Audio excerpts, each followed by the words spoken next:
Саламатсыздар, урматтуу телекөрүүчүлөр, эфирде мисал үчүн программасы жана мен Өмүрзак Азимкулов алып барам. Бүгүнкү биздин кадырлуу коногубуз география илимдеринин доктору, профессор, Кыргыз Республикасынын эмгек сиңирген кызматкери ардактуу агайыбыз Курманалы Матикеев агайыбыз келип отурат. Кош келипсиз биздин студиябызга. Урматтуу телекөрүүчүлөр, биздин бүгүнкү мисал үчүн программасынын негизги темасы Кыргызстандын тарыхый географиялык абалына байланышып аткандан кийин өтө кызыктуу маек алдыда күтүп турат деген жакшы ниеттебиз.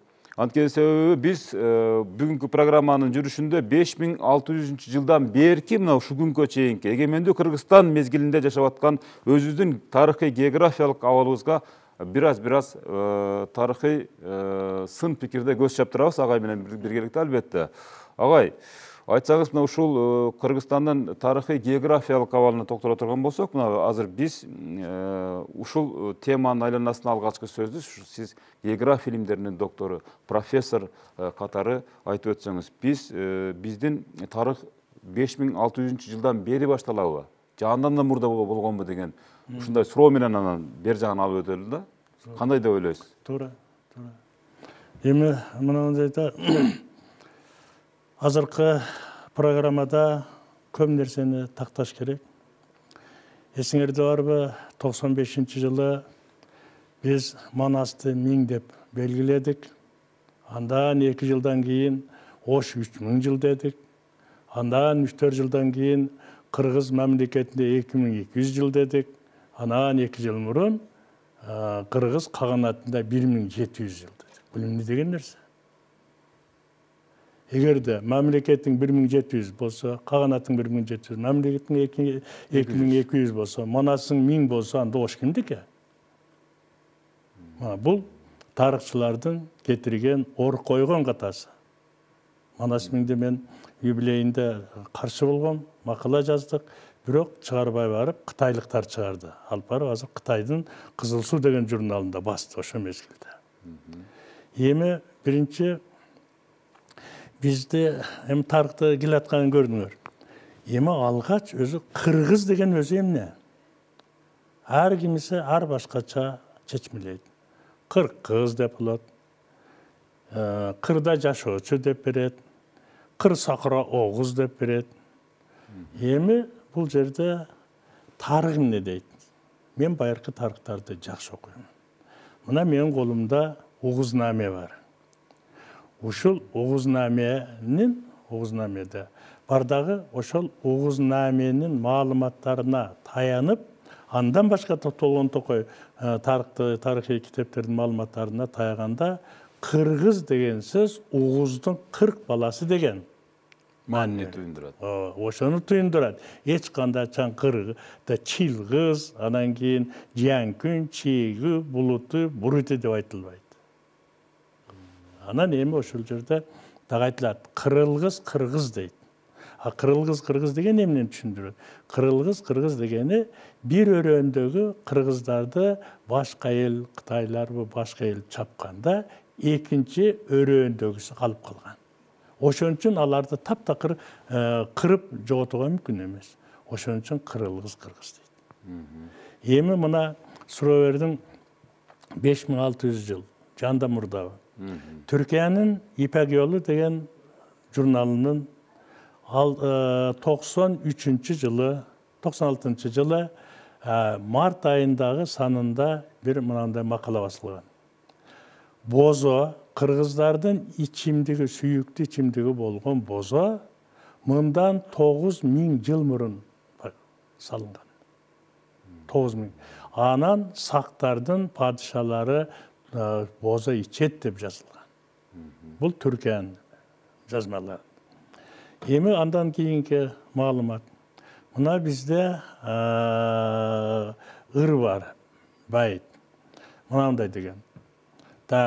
Азирети дөт уста балта кылган эмеспи? Балтанын булу бат тийбей, теше кылган эмеспи?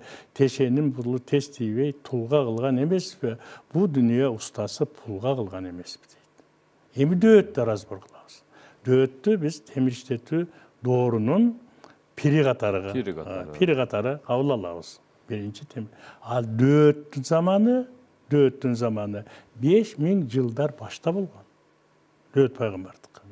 Демек, мына бул ыр бир дагы башка элде жок. Биздин Кыргызда сакталып калган. Демек, муунда муунга ооз айкы аркылуу берилип жүрүп ушул жерде келип калган. Эми экинчи бир дагы жагдайда мынандай да кыргыздардын жазмасы болгон эмес деп айтып жүрөбүз. 95-жылы Манастын юбилейинде секцияда мен доклад жасадым. Менден кийин Тунжар Байкара деген неменен Түркиянын бир окумуштуусу доктор экен, ал дагы жасады менден 2 киши кийин. Анан ошо киши айтты. Мен айттым, Манас манускриптте же санскриптте болуш керек. Манастын тарыхы. Десек, ал киши айтты, мен урматтуу профессордун сөзүн толук кошулам. Мен аспирантурада окуганда жетекчим Абдулкадыр Иналлы деген эле, татар эле өзү. Анан биз манускрипттеги Манасты которгонбуз деди. Мынандай чоң китеп эле деди. Манасты экөөбүз мен да кошулуп, экөөбүз которуп бүттүк деди. Бүткөндөн кийин бир түнү ошол Абдулкадыр Иналлынын кабинетинен Манас да жоголду дейт, манускрипт да жоголду, которма да жоголду дейт. Жоголгондон кийин биз немеге элге айтып койдук эле, ушу Манасты которуп атабыз, чыгарабыз деп анан Радловдун вариантын чыгардык деди. Мен Манасты которушканмын, мындай чоң китеп эле деди. Андан кийин бул мамлекеттик деңгээлде уурдоо болду дейт. Абдулкадыр Иналлы деп сурак берип атып, инфаркттан өлдү деди. Мына демек Манасты которгон киши бар. Мен 92 12-жылы Түркияга барганда издесем абдан катуу оор экен. Ал киши Түркияда Измирде бүткүл дүйнө конгресс болду эле, ошондо жолуга албай калдым. Ал киши ооруп калган экен. Мына бул фактын айтып атат. Мен которушкам. Андан кийинки маселе.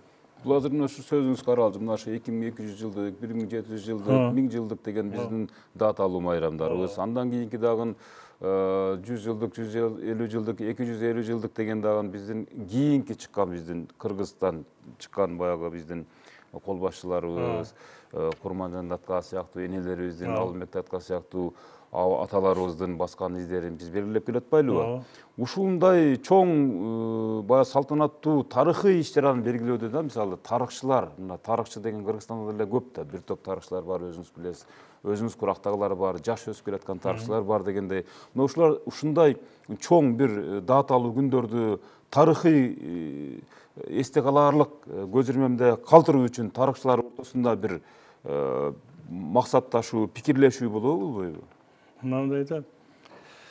Вообще тарыхчыларга мен таң калам. Мына китепте келтирдим, алардын бардыгынын пикирин, мен деген тарыхчылардын пикирин келтирдим. Анан кийин ар биринин баягы жазгандарын окуп отуруп, пикир келтиргенде бир мынандай нерсе болот да. Тарыхты монополия кылып алышкан. Бишкекте эле бир 3-4 адам эле монополия кылып алган. Өтө күчтүү тарыхчылар бар, мисалы Манаев дегендер бар, Өскөн Жусупбекович дегендер бар, өтө кыйын. Учурунда Закир деген бала жигит бар эле. Ошолорду баягы неметпейли, ким жанагы бийликке жакыныраак болгондор эле өздөрүнүкүн таңулап салган. Мына Манас миңде өткөрөрдө Эралиев Закир деген жигит ошо катышып, тарыхчы эле. Анан ошол талашкан экен. Мага айтты, Манасты эч курда эсе 3000 жылда белгилейли. Десе жок, Манас 1000 деп белгилеген. А Манасты 1000 деп белгиледик, а биздин Кыргыздын тарыхын аркага теттик да. Буларда ошо монополия бар. Азыр эмне кылыш керек? Азыр мына жаштар, Кудайга шүгүр, жакшы жаштар өсүп келатат. Патриот балдар өсүп келатат. Мына ошол балдар азыр көтөрүш керек. Биздин тарых 1000 эмес, биздин тарых тиги 5600-7000 жылдан мурун. Мына мен да Кожошев деген бир тарыхчы бар. Муну дагы куугунтуктап жүрүшөт. Кожошевдун мен китебин алып окудум. Мына да байыркы эмгектерден которуп туруп, ошолордун факты менен келтирген жок. Ал Кожошев байыркыны жазган, бул болсо тарых эмес, Биз болсо мынабы Бартолттун эмгеги, Бартолтко таянабыз деп эле ушуну эле. Азыр тарыхчылардын эмгегин алып кара, анализдеп көргүн. Бүт эле Бартолт, Аристоп, ушуларга, Гумилев, ушуларга таянат дагы, анан жазган эле Караканиттер. Караканиттерди изилдей берип, орустар дагы, башка элдер дагы изилдей берип, азыр кечирип койсунга тарыхчылар, Караканиттердин изилденбеген туалети гана калды. Калгандарын бириникин бири көчүрүп отуруп макалаларды берип атышат. Мына тарыхчылар эмне калып келди. Эми ушул тарыхчылардын ар бир калтырган эмгеги, калтырган маалыматы бул өтө чоң жоопкерчилик эсептейбиз да. Кийинки муунда эле биз ошентип окуп келдик да. Эртең мисалы дагы бир бурмаланган тарых жазылып калтырган болсо, анда биздин айткан тарыхка биздин неберебиз ишенбей калат деген пикирге кандай дейсиз? Эң туура суроо да. Мынандай да, азыр эле тарыхчыларга ишенбей калдык. Мына былтыр Кытайга барып келишип, азыр эми сайрап калышты го. Кыргыз 1000 жыл эмес экен, кыргыз 3000 жылдан ашык экен деп. Мына азыр эми ошентип баштады да. Эми азыр эмнеге кетип атат? Азыр уже жаштарыбыз байыркы китептерди окуй баштады. Кудайга шүгүр, эң күчтүү балдарыбыз чыгып калды.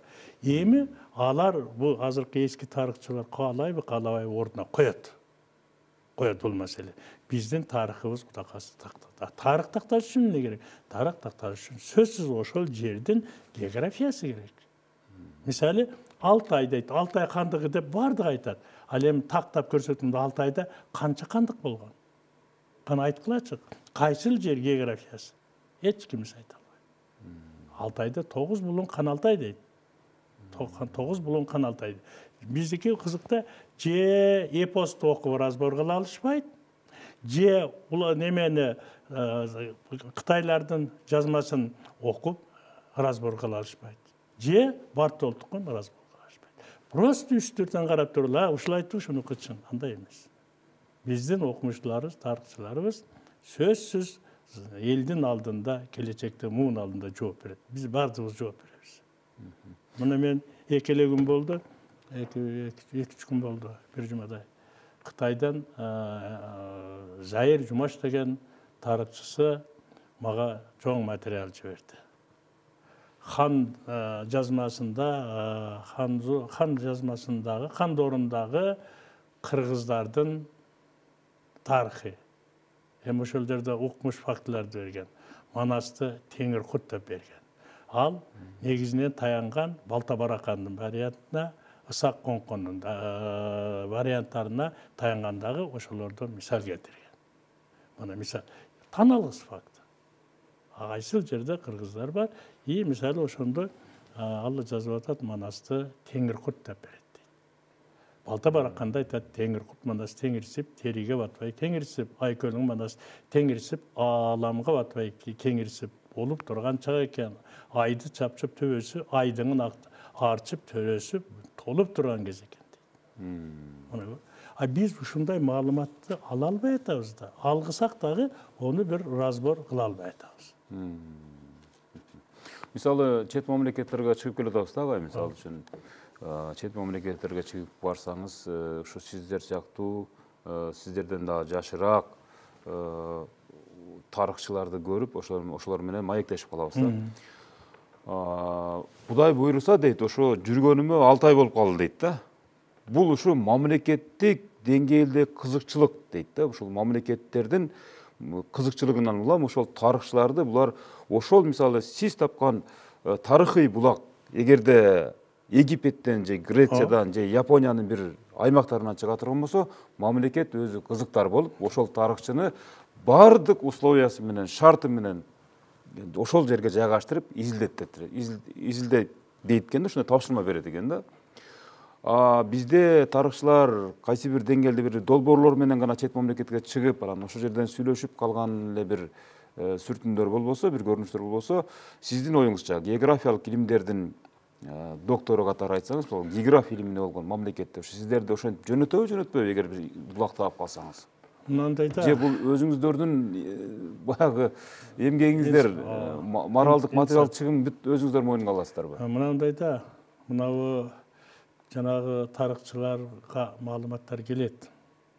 Муну bir 3-4 эле тарыхчы болду. Колуна тийгенден кийин аны элге таркатып, мынандай bir өсө турган балдарды алып чыкпай атат да. Толку ошолор эле китепти окуп, анан ошолор бирдемени жазса, паланча кыйын тарыхчы экен деп эл ошонун оозун караса. Ал эми чыныгы тарыхталар жазбай атат да. Мына чыныгы тарых жазылбай атат. Эми мына жанагы экинчи суроо боюнча. Мисалы, биз өзүбүздүн эле каражатыбыз менен иштейбиз. Мисалы, мен эч кимден каражат алганым жок, албайм дагы. Мен өзүмдүн эле каражатым менен. Менде үйүмдө Кудайга шүгүр, байыркы китептер, толгон токой китеп турат. Мына кытайлыктар тарыхчылар менен байланышып турабыз. Алар материал жиберип турат. Мына китепти жазганда дагы эң акыры китеп чыгаардын алдында 5 дулдул деген оромо жазылган сүрөттү Кытайдын bir мүмкүнүнөн табылган сүрөттү жиберишти. Алар тыныс байланышып турат да. Мына кече 2 эле күн болду, жанагындай жакшы материалды алдык. Муну байланыш керек. Бул бир. Экинчиден анализде алыш керек. Анализдеп көрүш керек. Биз кыргыздар эмне кылабыз? Бир нерсени айтып туруп эле аны Бартолт айтса, ушу Бартолт туура, Аристеп туура. Мага бир өткөндө бир Абакиров деген, Курманбек Абакиров деген тилчи бар экен. Кудайга тоба деш керек, ошонтой илими бар адамга. Ал мынтип жазыптыр. Уузнаме деген жок. Уузкан деген болгон эмес. Ал кыргыздын түпкү тегинде уузкан деген бул жомок. Ошого мен көрсөтөйүн деп мына жерде Угузнamenин китебин алып келдим. Угузнamenин китебин көрүп койсун. Хотя бы китеп окуп койсунчу. Анан кийин ошондой адамдар кантип балдарга билим берет? Мен Facebook'a, өзüm Facebook'uma жазганмын. Рахмат садынан билим алган студенттер, ушул деңгээл менен студенттерди ham кыйнайсың, өзүң да кыйналасың. Кандай жооп болду анда? Уун чыккан жок. Чыккан жок. Эч кандай такталган маалымат берген Даже жок. мен китепке да жазгам. Алагуштун ал бир макала жазган экен. Алагуштун атын атаганда деп. Атаганда ал макалада мындай деп жазыптыр да. Жанагы жайсаңдын вариантын ким колдосо ошонун баары калмак. Матикейип калмак деп жазыптыр. Анан мен жазып жибергем өзүнө достойн суроо. Мен таптаза кыргызмын, болгондо дагы намыскөй кыргызмын, андан көрө тукумуңду жаңыртып алсаң болот. Кыргызда өзүр ушундай бир көнүмүш адатка айланып калды. Кайсы бир кыргыз бир кыйынчыкма болуп лидер болуп чыга келсе эле анын улуту кыргыз болбой калат, калмак болуп калат, же уйгур болуп калат, же дагы өзбек болуп калат дегендей да. Биздин оорубуз ушу да. Бизде ушул оорудан арыла албай атабыз. Себеби бул мынандай да. Алардын уровень баягы илимий деңгээли бир мындай кичинекей нерсеге чогулган. Андан ары мышление кыла албайт. Ойлой албайт алар.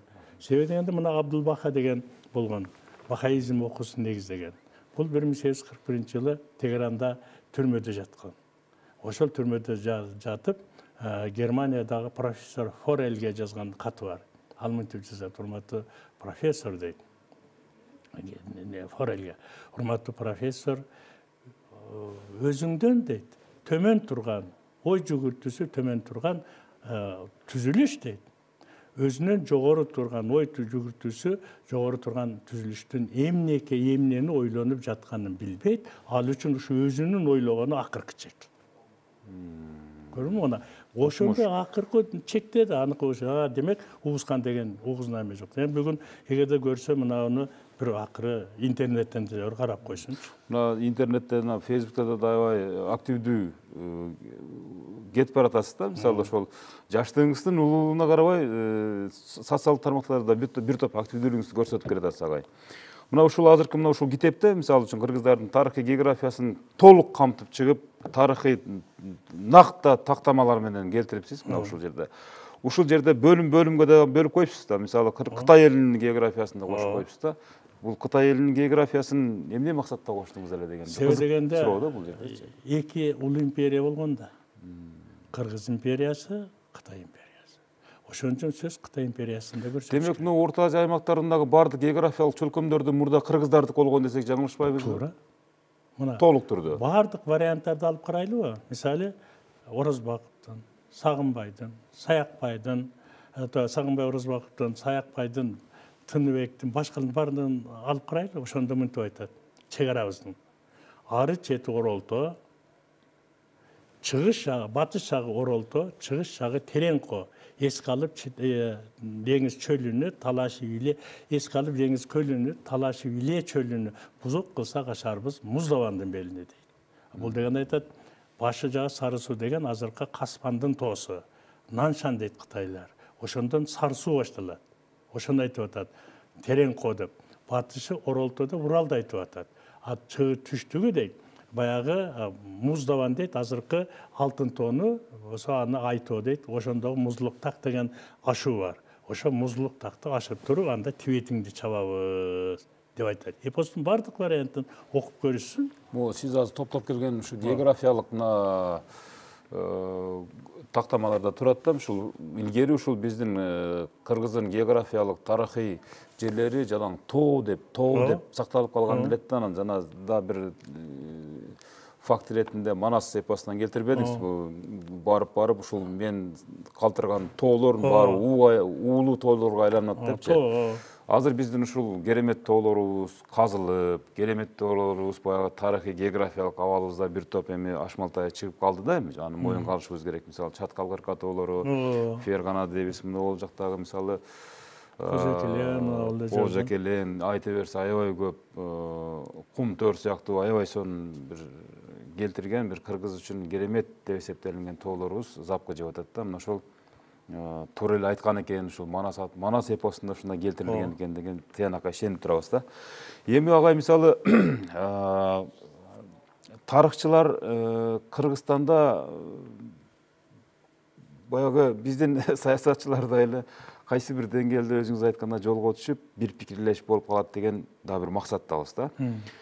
Кыргыздын мына бүгүнкү күндөгү мына эс жыр убагындагы сурагым келет да. Мына эс жыр убагында мисалы Кыргыздын баягы байыркы тарыхый үстөмдүк кылып келген жерлери азын улак айтылып келген болсо, мына эгемендик алгандан бери баягы Советтик Кыргызстандан айырмаланып, баягы Орхон Енисей доорундагы биздин кыргыздар байырлаган жерлер, могул азыр Россиянын бир топ жерлери, жана айтып атасыз мисалы Аляска деген сыяктуу бир топ тарыхый бир булактардан алынып жазылган тарыхчылардын бир маалыматтарына сиз кандай дейсиз да? Мисалы чын биз кайсы бир деңгээлде ошол жактарга бир жылдары быйыл болбосо дагы эми кайсы бир кылымда кайра ошол жерлер бизге кайтарылышы мүмкүнбү, же дагы бир суроо ушул жерден биз жашап аткан жер биздики да болбой калышы мүмкүнбү деген ушу эки суроого жооп берсеңиз. Суроо мындай да, мына тарыхчыларды өзүң деле түшүндүрүп айтасың мага.